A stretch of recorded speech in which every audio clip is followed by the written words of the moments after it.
Hi everyone, thank you very much for joining Module 6 of the E-Commerce and Digital Marketing Mentoring Program for MSMEs. Our topic for tonight is all about online sales promotion, data privacy law, and the consumer protection in e-commerce. We're now on our sixth topic and we have four more topics to go where we will tackle content writing, SEO, social media marketing, and e-commerce and digital marketing analytics. And of course, we're doing this as all part of our series in promoting the e-commerce entrepreneur summit and getting more people involved in learning about e-commerce and how to apply it for their business. So our topic for tonight, our first topic for tonight is all about the DTI rules guidelines on sales promotion. We're using this material from the Department of Trade and Industry. They use this during briefings during the e-commerce roadshow.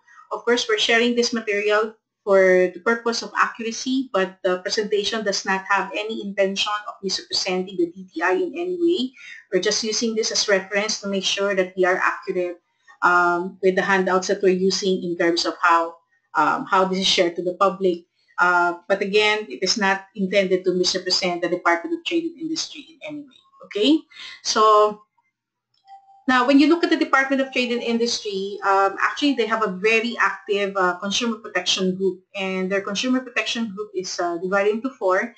You have the Consumer Protection Advocacy Bureau, and this is where they do a lot of awareness in terms of consumer protection. You have the Philippine Standards that issues seals and permits, especially for products that are regulated. And you have the Accreditation Bureau for certain businesses that requires accreditation, although a lot of them are usually voluntary accreditation. And then you also have the Fair Trade Enforcement Bureau for cases between businesses and consumers where there's no agreement that have been that there's no resolution arrived during mediation, and that is where they go through a more stringent how they call it process in handling the complaint, and where there is a decision that has to be observed by both parties. Now, the Fair Trade Enforcement Bureau has two groups. You have the Business Regulations Group, and then you have the Consumer Protection and Enforcement Group. And one of the group there is called the Sales Promotion Division. So for now, I'd like to focus our discussion on the DTI rules and guidelines on sales promotion. It is actually an old order, the Department Administrative Order Number 2, Series of 1993, although this was amended in 2010 with 10-02. And this guideline was created under Republic Act 7394 or the Consumer Act of the Philippines. The basic premise for this guideline is that any promotion that you run, whether it is intended for profit or for sales or not for profit, requires a DTI permit. Actually, if you're going to go for, especially if you get the chance to read the Department Administrative Order 10-02 Series of 2010, this is where they amended this further, because before the original guideline, you only need to get a sales promotion permit if there is sales involved or there is purchase involved. But with 10-02, even if there is no purchase involved, for as long as you have a promotion that is open to the public, that is meant to build goodwill, which in the process can also contribute to revenues or sales to your company one way or the other. Therefore, requirements sa kanya na mayroong permit. Another interesting item that you will find, especially once you get to read the 10-02 and the original DAO 2, is that only registered business can carry out sales promotions. So that is why if you see anyone carrying sales promotions, whether they are individual or businesses, and they don't have appropriate permits, you can actually lodge a complaint to DTI complaining about businesses or establishments who are carrying out promotions without specific permits. Because, it's easy to say that there's a sale, that there's limited stocks left, that there's a contest, and then if there's a winner, I'm going to give you a 10,000 peso cash prize. It's easy to claim all of that. The essence of a permit is that the process of how the winners are selected are carefully, are crafted in such a way that where there is no room for cheating or rigging, yung alam mo na yun, yung parang nagpa-contest ka pero alam mo na kung sinong mananalo. Ganun siya, no? Yun ang purpose, kaya meron tayong permit. Now, when we talk about promotions, these are techniques intended for broad consumer participation with promises of gains. So if you're running a contest or whatever you're running, a raffle or a sales campaign where prizes will be provided in cash or in kind, that is covered. Okay. If you are offering rewards for purchases or availment, that is also covered. If you are Um, teka, hold on.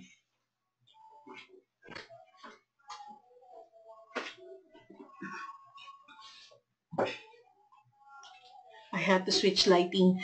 Okay, if your promotion involves consumers, natural persons, yes, you need a permit. If it will utilize widespread means of communications, like you will advertise it, mag-run ka ng Facebook campaign, you will be tapping a lot of people to spread the word about your promotion, you need a permit. And of course, it also has to be conducted within a specific period of time, like a 6 months promo, 2 months promo, 1 week promo, 3-day promo, what have you. You need a permit. So typically, sales promotions are done with the intention of increasing sales, patronage, or goodwill of a product. So kaya sinabi ko kanina na hindi lang siya necessary for sales related na purchase required. Even if there is no purchase required, but in the process, if it will result to goodwill or to patronage, then you need a permit. So what are the elements again? No? So there is a consumer purchase or service, whether direct or indirect. There is promise of gain if they will join, like yun, pwede sila manalo. You will use mass media or promotions to let people know, or the dissemination you will use to let people know that you have this promotion. Yan. And then there's a duration and there are consumers involved para pag-participate dun sa promotion na iraran mo. So those are the 5 elements. Now, the reason why we need to get permit is we have to make sure that there's fairness in the conduct of the sales promotion and that you are truthful in your claims. Misa kasi maraming mga pinapangako na hindi naman clear kung ano yung pinapangako, no? Kaya yun din ang reason kaya tayo may permit para malaman talaga natin na truthful yung claim na sinasabi sa atin. Like for example, I remember a complaint before where meron daw nag-run ng contest, tapos nagpanalo daw ng DSLR camera, tapos nung makuha niya yung price niya, yung DSLR camera na nakuha niya, parang may konting defect, tapos ayaw ng palitan. So, parang feeling niya naloko siya kasi nag-effort siya to join the contest, tapos yung napanalunan niyang DSLR camera, defective naman. There are also remedies for violation if in case hindi sinunod yung what is indicated in the law and based on the guidelines of the permit given, guaranteeing the delivery of commitments. Diba, merong minsan tayo mga naririnig na nalo sa contest o sa promotion, tapos 1 year na, hindi pa nila nakukuha yung price nila. Yun, so, yun din yung reason kaya may ganito, no? Para to make sure na we don't participate in promotion that promises so many things and then pag nanalo ka na, yung hinahabol mo na, wala na mabigay sa'yo.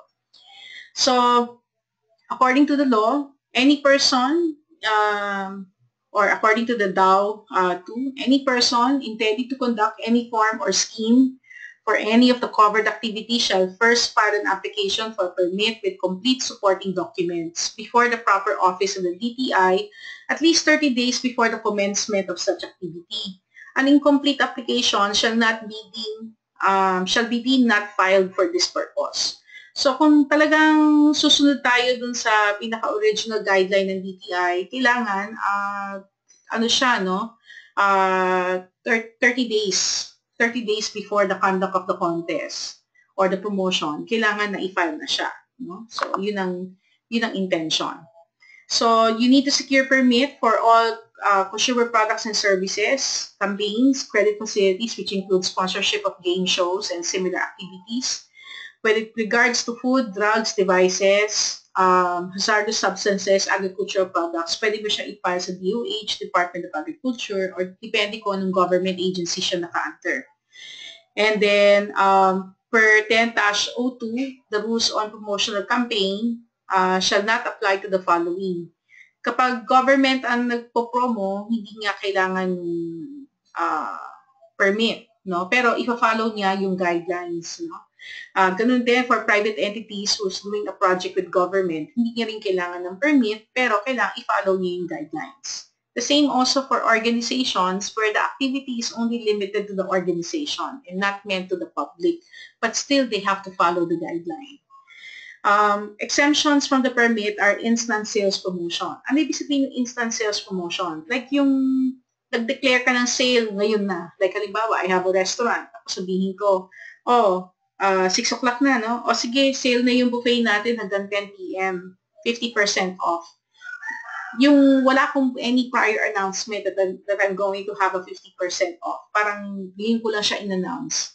Yun, that is referred to as an instant sales promotion campaign. Although they may be exempted, but they may be exempted from getting a permit, but they are required by law or by guidelines that they should follow the procedure indicated by the DTI. So who can apply for a permit? Persons whose consumer products, services, facilities, beauty contest, competition, game shows, and the likes being promoted may file the permit. Okay? So, kung saan ka mag-a-apply will depend as to what is the coverage of the promotion. Like, for example, if you're running a promo in Cebu City, then you can get a permit in Cebu City. If you are implementing a promo that will cover the Davao region, then magpa-file ka dun sa Davao Regional, yung DTI Davao Regional Office, no? which I believe is in Davao City.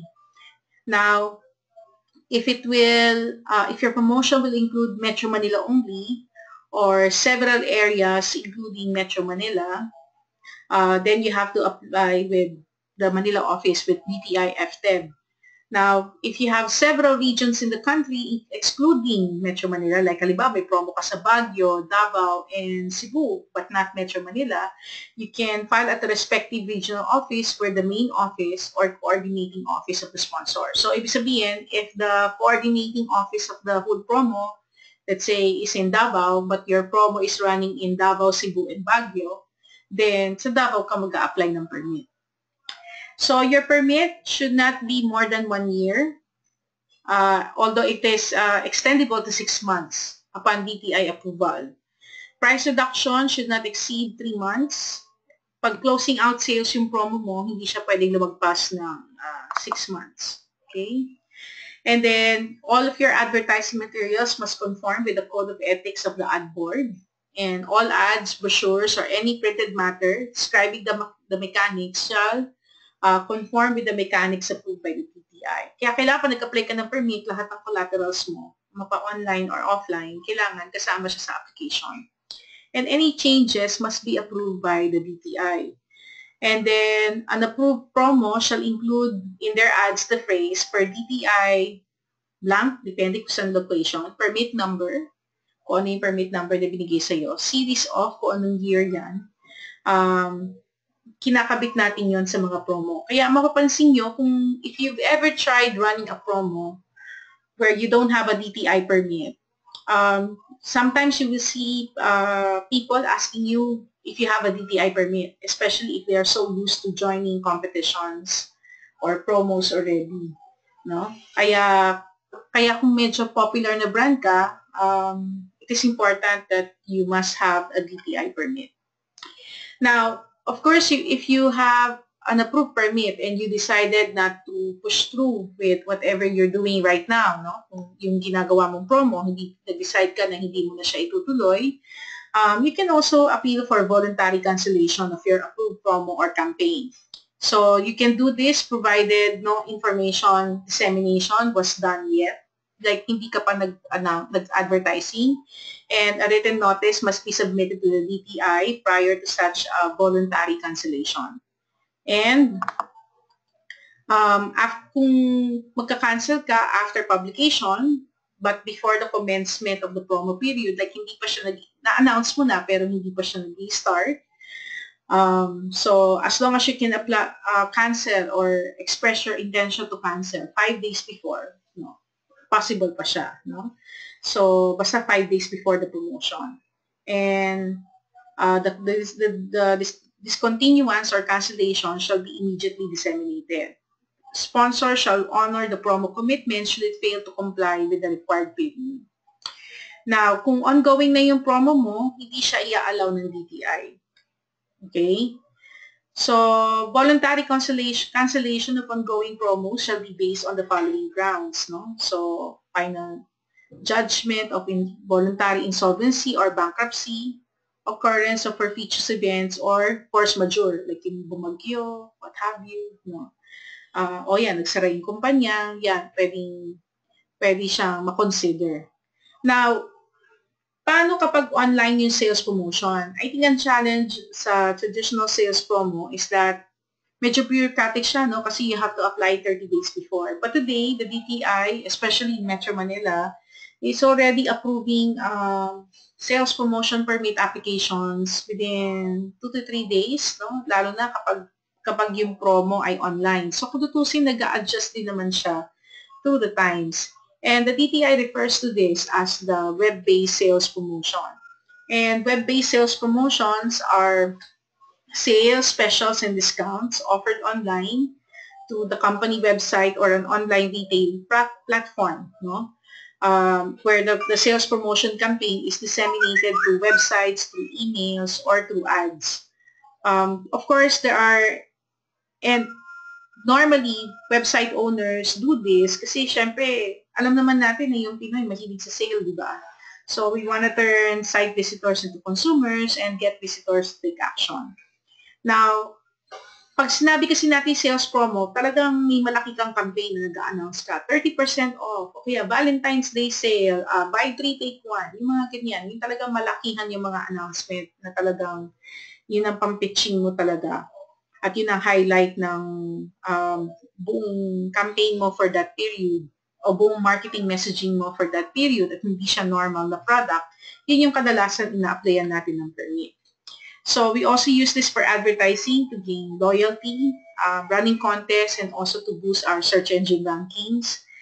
And web-based promotion can also include email blasts, referral marketing, inbound marketing, videos, coupons, premiums, rebates, and other discounts.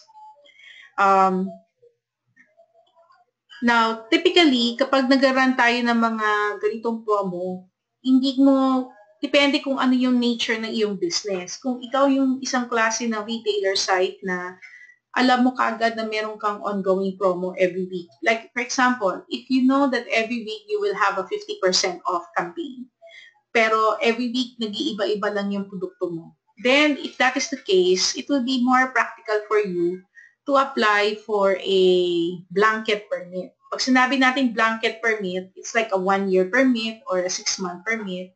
And then every week, 3 days before your promo or 4 days before your promo, you submit to the DTI yung listahan ng mga products mo na naka 50% off para may permit number ka. No? So, at lalo na kung yun ang parang pinaka-highlight na iyong marketing. Okay, so what are the requirements? So, if you are an online retailer and let's say you're carrying a beauty product and then the beauty product supplier said that they can give you products like 1,000 pieces of a specific product at 50% off, then kailangan meron kang agreement dun sa supplier mo o dun sa merchant mo na mag-run ka talaga ng ganun promo. Kung meron kang deal site and then according to your merchant partner, sabi niya, magbibigay daw siya ng book 2 nights, get the 3rd night for free, then make sure na meron kayong agreement na mag-run kayo ng ganung klaseng promo and good for X number of moves, no? So, yun yung sinasabi natin kailangan meron kang sign agreement with your merchants. And then, you also need to include your system or application description, what are the functionalities, and the information about the systems administrator. These are in situations na meron kang app. Let's say, nag-run ka ng photo submission contest and then you use a third-party app, especially if you're running a promo on Facebook para doon mo ilalagay doon sila magsasubmit, tapos may process ka ng voting, what have you. Then, kung gumagamit ka ng third-party tool, yun yung i-explain mo dito kung ano yung ginagawa. How does it work? And then you explain also the process flow, whether somebody is availing of a product purchase or meron kang contest o meron kang game. Pakita mo kung paano siya mangyayari. Like from the time the consumer decides to purchase, paano niya ma-avail, paano, kung contest siya, paano siniselect yung winner. So you explain the whole process flow. And then what control measures are you putting in place to make sure na hindi, how do you call that, hindi magkakaroon ng dayaan, no? So, kaya yung mga ibang contest, di ba, like yung sa mga beauty contest, meron pang audit firm, no? Para to verify yung results ng contest. Kapag sa online, pwede mo sabihin na, we're gonna use a randomizer to select the winner. O kaya, pwede mo sabihin na to select the best photo, we will get 80% will be based on judging by the following rather than just relying on the number of likes. And if it's the number of likes, what technology are you using to make sure na hindi nare-rig yung likes na nakuha nung entry na yon o votes na nakuha ng entry na yon. And then if you will use different websites to run your promo, you should also include screenshots of promo-related web pages like your landing page, the marketing images, no?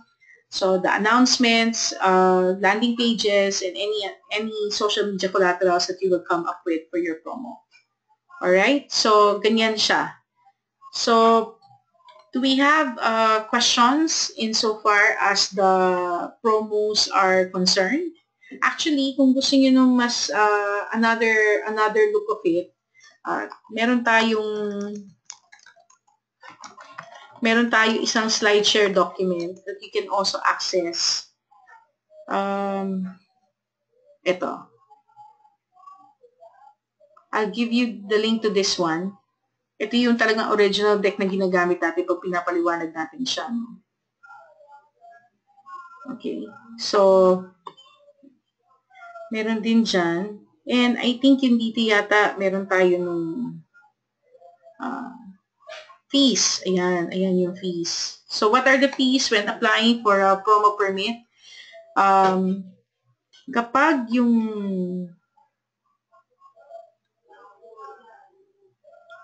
okay. So, kapag beauty contest, national scope, sponsored and promoted by manufacturing enterprises, it's 2,000. Kapag home solicitation, it's 750 for Metro Manila. And then, pag more than one region, excluding Metro Manila, it's 750. And then, kapag NCR, it's 1,000. And then, more than one region, 750. Several provinces, this 500. And then, depende rin sa price. Kapag yung price ay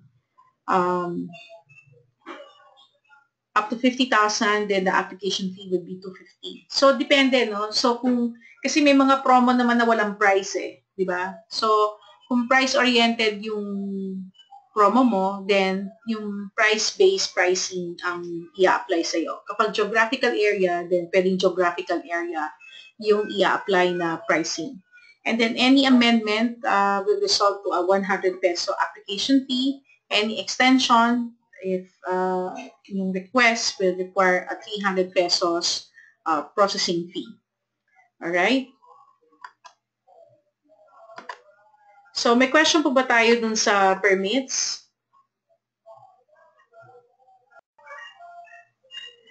Okay. So, this time, let's proceed with the discussion on the data privacy law. If you notice, there's a lot of discussion recently about the data privacy law and even discussed in major news media, especially when the National Privacy Commission submitted their recommendations on the recent Comelec hacking, where data of voters got stolen. And they said there that, of course, the citizens, the victims of the data privacy violation, the data privacy, can file a complaint or sue Comelec if they wanted to, no? But of course, Comelec is also saying na parang victim din sila in this process kasi sila naman yung hack, no? So, ano ba ibig sabihin nitong data privacy law? Talaga bang ganon? Kung ikaw yung nanakawan ng data, ikaw ba yung victim o ikaw yung perpetrator, no? So, medyo tricky siya, no? Insofar as the data privacy law is concerned, or Republic Act 10173, which is the big brother of the cybercrime law. In the Data Privacy Act, there are three actors in the law. And you should know this because all of you are one way or the other, you can be one of the three or you can be all three depending on the situation. So first is the data subject. So the data subject is an individual whose personal information is being processed. So all of us are actually data subjects. Like for example, you joined this webinar, you submitted your name and your email address, among other things. So technically, those are your data. So you're giving permission for your information to be used for this webinar, like you got invited in the webinar in the process, and from time to time you receive an email from me, especially whenever we have updates on the handouts.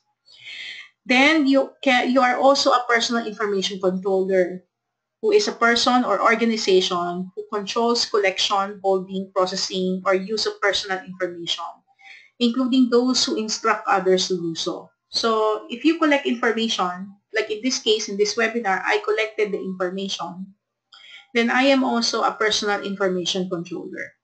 Now, if I ask somebody to collect information from me, even though another person has done it, but the mere fact that I was the one who gave that instruction, I am also the personal information controller.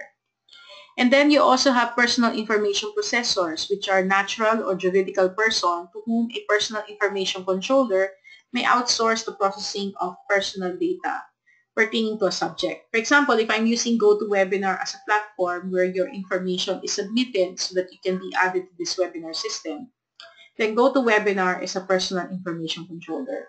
If I have a virtual assistant or a secretary or a staff who handles the information of people in my database, then that person is what is referred to as a personal information processor.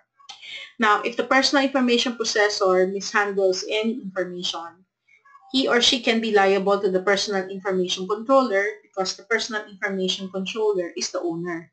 However, insofar as the data subject is concerned or the consumer, if their data is used or abused by a processor, the, the data subject will not run after the processor. They will run after the controller because the processor will not have access to the data to begin with if it was not given by the controller, okay, or the personal information controller.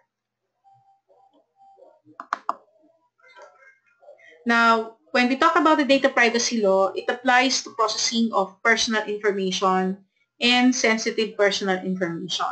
So, personal information can include your birth date, no, or your email, your contact details. But again, if these information are posted publicly on your blog o nasa about ng Facebook mo, nasa business card mo, parang pag nag-fill up ka ng form, nilalagay mo siya ron, no?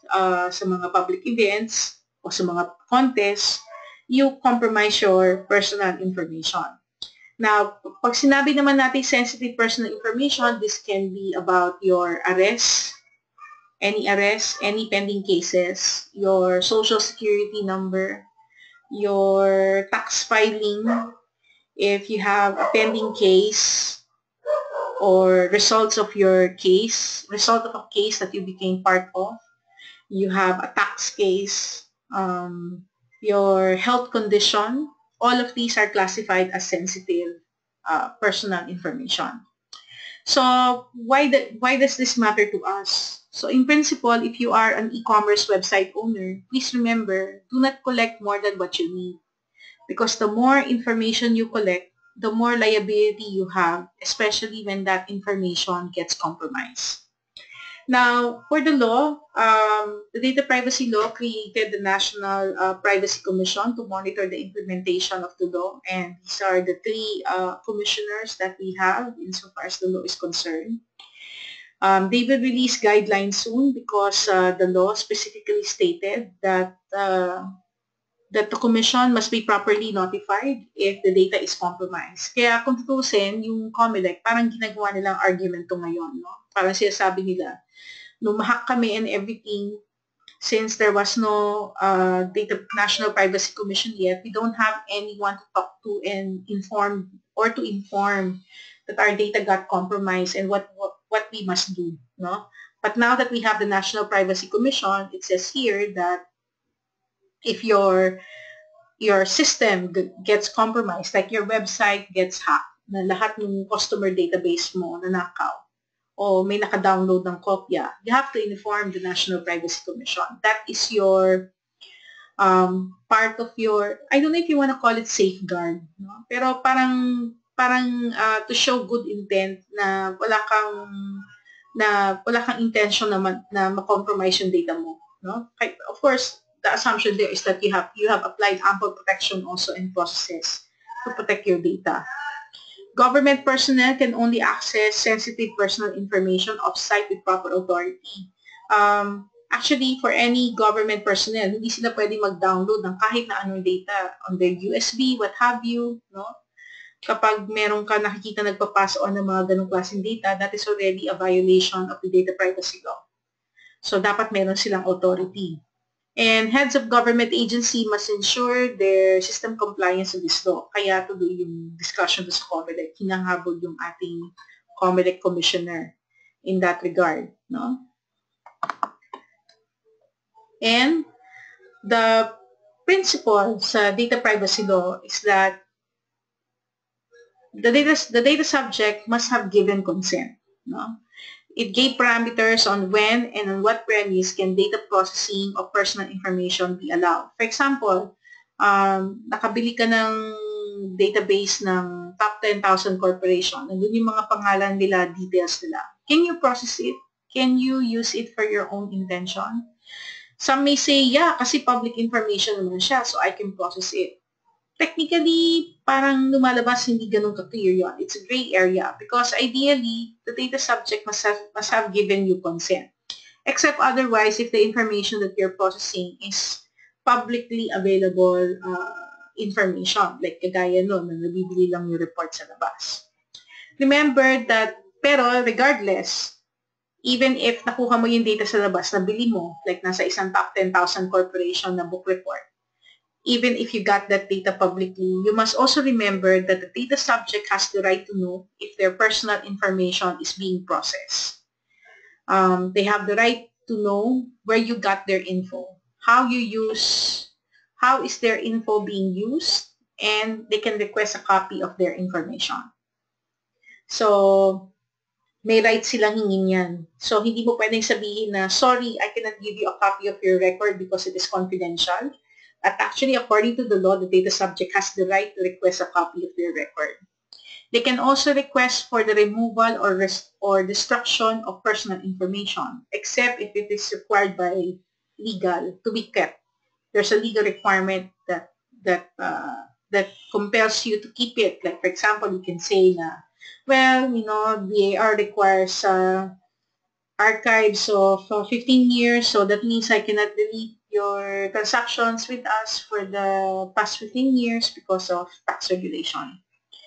And the data subject has the right to appoint a legal assignee or heir to invoke their data privacy rights if they are incapacitated, or even after death. So, ibig sabihin, kung may mangyari sa'yo, either magkasakit ka or namatay ka, and merong gustong gumawa na expose at gustong i-expose yung data mo, your legal assignee can protect your data privacy. And if somebody violates your data privacy, even after na matay ka na, somebody can still fight for it. No? Ganun ka interesting yung ating data privacy law. Okay? Government contractors who have existing or future deals with the government that involves accessing of 1,000 records of individuals should register their personal information processing system with the National Privacy Commission. Tricky to, no? So, what if I build a website platform? Tapos yung website platform ko, pwede siyang gamitin ng government. No? Halimbawa, I will build an e-commerce portal for a government. Pinagamit ko yung platform ko. Tapos that same platform is also being used by private. That same platform is also being used by small businesses. And then, yung data na nandun, like yung mga bumibili sa government, no? Dumadaan doon, no? So, ibig sabihin, may access ako dun sa transactional data ng government, no? Assuming I built a website at yung platform ko, nire-rent ng government. Pag sinabi kong nire-rent, I have full access to the data. So, kapag ganun, papasok ka doon sa category na tinatawag nating government contractor. So, if your personal information processing system, so meaning whatever platform that is, for as long as it processes personal information of individuals, kailangan yung system mo may basbas na National Privacy Commission. Ibig sabihin, meron kang safeguards in place para patunayan mo na yung mga citizen data na sinasubmit dun sa platform mo na nirelease ng government, na may access ka, may measures ka in place to make sure na yung data na yan hindi mako-compromise. Kasi technically, personal information possessor ka for that government agency. No? So, kailangan may basbas siya ng National Privacy Commission. Kaya, kung tutusin, if you are building systems and the moment you allow government to use your system and you have access to the data and you will process the data in behalf of that government agency, like sales data, what have you, let's say, nagplano mag-put up ng I don't know, ano maganda example? Let's say, nagplano sila mag-put up ng site na magpo-process ng mga permits. Okay, nag-decide yung government agency na magbenta ng reports. Or maybe, not sure, maybe magbenta ng products nila. Tapos, ikaw yung i-release nila yung website mo. Tapos, kada may mag-order, ikaw nagpo-process ng payment, ikaw nagpo-process ng order for them. Or basta, one way or the other, may access ka dun sa data. Automatic, it's a personal information processing system under this definition sa data privacy law. At dapat may basbas siya ng National Privacy Commission. So, personal information controllers must ensure that security measures are in place to protect the personal information they process. It's not enough that willing ka mag-report kung merong violation, pero you must prove that you have taken measures to protect your data. No? Kaya ini-encrypt natin yan, pina-password protected natin yan, we limit access to the data sa ibang tao kasi whoever has access will have liability to that information. So, if there are violations in handling of personal data, penalties can reach up to 5 million for unauthorized processing. So, meaning process beyond what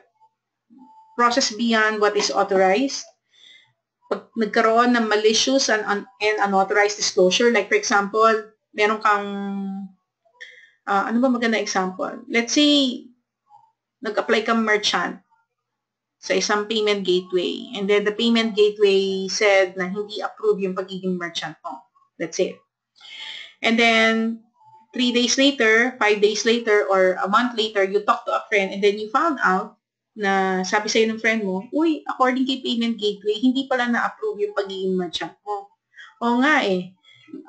Di ko nga alam kung bakit eh. Ang sabi sa akin, kaya hindi na-approve yung merchant account mo kasi meron ka palang kaso sa ganito. May kaso ka raw na estafa or di ka raw nagbabayad ng credit card mo. So that is an example of malicious and unauthorized disclosure. Kasi dapat hindi siya dinidisclose, no? Meron din tayong tinatawag na negligence. So, yung mga papel-papel natin ng mga information about individuals or yung mga messages, no? Hindi dapat basta kumakalat-kalat yan.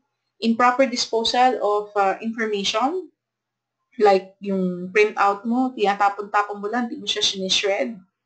The data was used for unauthorized purpose. Nagkaroon ka ng breach and you did not report it. Or nagkaroon ka ng unauthorized access or intentional breach. Okay? Public officers, people who work in government, and they become party to a data privacy violation, they can be sued for an accessory penalty consisting in the disqualification to occupy public office for a term double the term of criminal penalty imposed. So, for example, if the criminal penalty is 3-year imprisonment, pero dahil yung data galing sa government, like halimbawa, mayroong employee, may access siya dun sa mga bumibili sa government dahil meron na nga silang portal.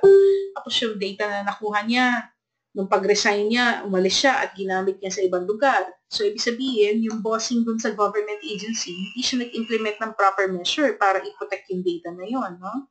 So, si consumer nag-sue dahil na misuse yung kanyang data. So, if found guilty, then whoever is in charge dun sa government, hindi siya makakapag-serve sa government for 6 years. And if at least 100 persons are harmed, the maximum penalty shall apply.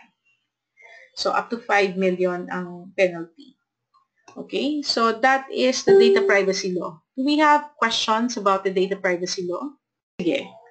Alright, so let's continue our discussion with consumer protection on e-commerce and online transaction. I'm showing you a presentation deck from the Department of Trade and Industry that was used during the e-commerce roadshow in various cities. I'm sharing to you this original presentation so that more or less makita nyo rin kung ano yung materials that are usually provided. However, this presentation does not intend to imply endorsement or representation of DTI. Okay, so yun ang aking immediate disclaimer sa paggamit itong presentation deck na to.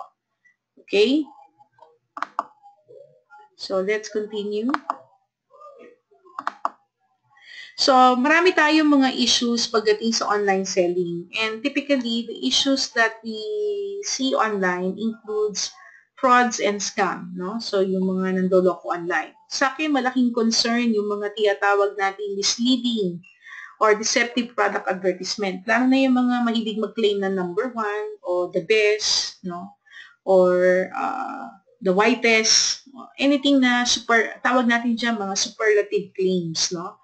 So, kasama yan sa mga issues sa online selling. Kaya ang sa akin, number 1 rule, kapag mayroon nag-claim na number 1, the best, the whitest, the bestest, whatever S na ikabit nila, ang palagi kong tanong says who? Kasi kailangan any superlative claim must be from a third-party source who has no vested or conflict of interest with the product or service that is being praised or being given recognition, no?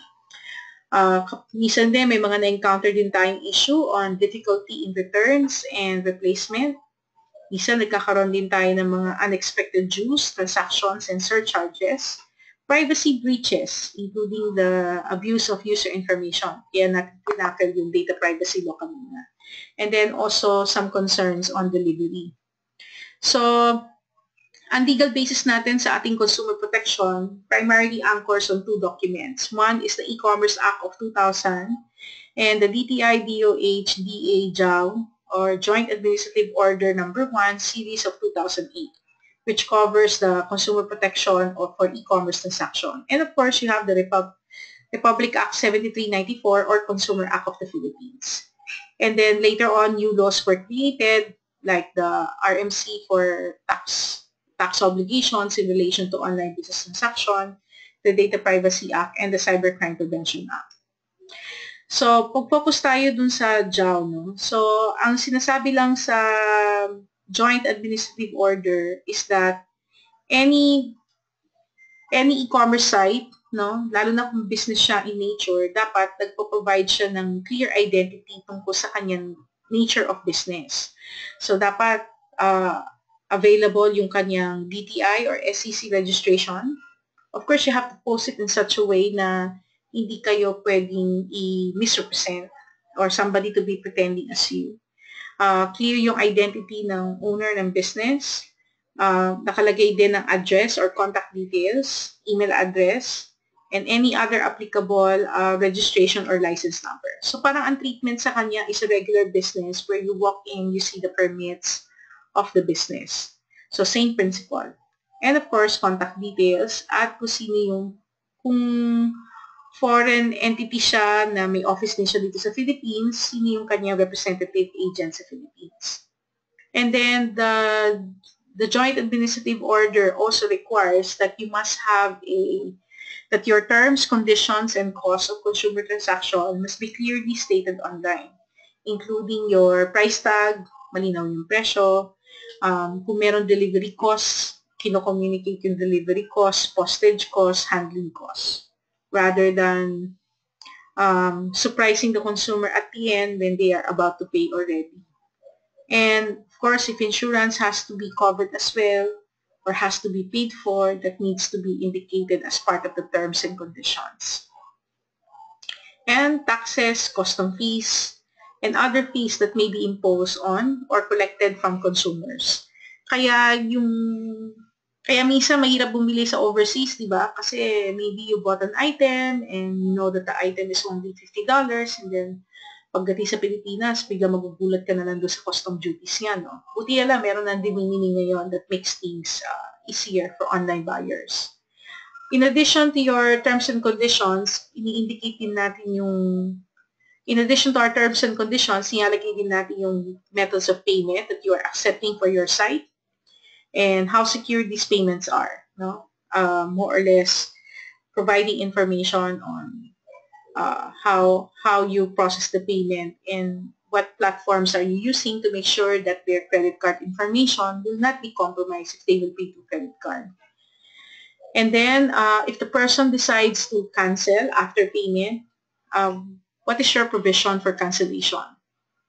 Kasi di ba minsan, nakabayad ka na kapag yung pala, di ka pwede mag-cancel, no? So you have to find out, you have to be informed also of your right to cancel and any cost applicable to those payment methods. So, lahat yan, no? Nagpa-fall under, lahat ng mga hinihingi dyan, actually part siya ng tinatawag natin sa Consumer Act of the Philippines or RA 7394, which the intention is to protect the interests of the consumer, protect their general welfare, establish the standard of conduct of business, okay? To protect consumers from deceptive, unfair, unconscionable sales acts and practices. Okay? Ano yung mga possible na deceptive practice na kadalasan concern ang DTI pagdating sa online? So some examples would include yung product is new, tapos nung dumating na yung product niya, recondition na pala siya or second-hand state, no? O kaya minsan, peke pa, no? So, yan, naging concern yan pagdating sa mga online selling. Another example would be yung product does not have a warranty. Camera is cheaper in price but lacking warranty, no? By default, parang ang standard ng warranty yata natin by default is 60 days. Of course, there are certain products which has lower warranty, so that is why we have to clearly communicate them. Parang malabo yata yung no warranty at all, except otherwise if what you're selling is a second-hand product. Okay, so hindi na natin tatakal yung cybercrime law kasi medyo ibang usapan na yan, no? At mas mahaba pa siya. However, ang gusto kong gawin, i-point ko lang kayo siguro dun sa guideline natin on consumer protection on e-commerce na kung saan if you wanna see a copy of the guideline, pwede nyo siyang ma-access. Sorry, hindi ko pala siya na-load. So, if you wanna access it, I'll give you the link right now. So, punta lang kayo rito if you wanna access the full text. And siguro some additional notes lang.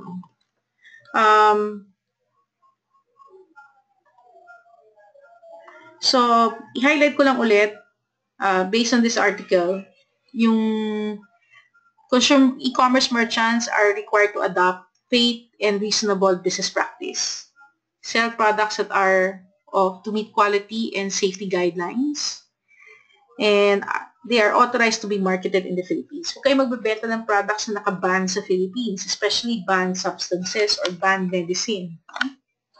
And you should not engage in false, deceptive, and misleading ads. At ito yung sinasabi natin mga business details that must be present on the website. Information about the product that you post online must be accurate. Do not post anything that is not accurate, no? Kasi di ba minsan, especially if you hire people to write your product description, sometimes they tend to exaggerate it. Naku, bawal yun, no? Lalo na kung hindi naman pala totoo. Merchants shall provide sufficient information to help consumers make an informed purchasing decision. Failure to provide consumers with information to make an informed purchasing decision. Kung magkaroon kayo ng dispute later on, talo ka. Halimbawa, walang write-up yung product mo sa description. Wala kang sinulat kahit na ano. Tapos, later on, si consumer, sabi niya, she wants a return. Ayaw mong tanggapin. Pwede siya mag-ano sa DTI. Kasi, akala ko kasi based on the title, ganito siya. Yung pala, hindi. Tapos, pag ningan yung website mo, makikita, wala ka naman palang ka-description tungkol dun sa product. So, automatic talo ka na. Kasi, hindi mo binigyan ng proper information sa consumer to make a good, to have a good guide to proceed with that purchasing decision. Merchants are required to comply with the data privacy law, and you are required to set up your own internal complaint handling system. And that means na, as much as possible, si consumer, kung may complaint, dapat kayo muna mag-usap. Hindi dapat siya maakyat kagad ng DTI. And I don't think you want them to go to DTI agad, no? Para ma-resolve yung concern ng consumer. So if you want to have a copy of the guide, you can go here and access it. Okay?